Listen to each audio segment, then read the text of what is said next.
How to fix direct messages problem on TikTok.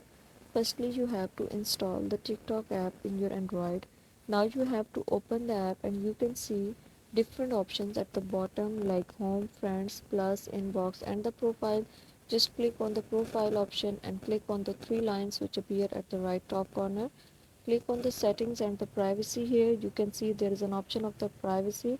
Just click on it. Before this, just make sure watch the complete video and follow each step carefully to avoid forgetting anything and making mistakes. You have to scroll this and you can see there is an option of the direct messages.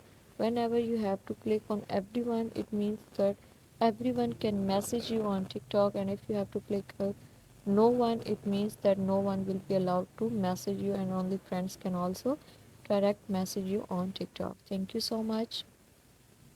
That was all. Please consider showing your support by commenting, liking, sharing, and subscribing to our channel for more valuable content in the future.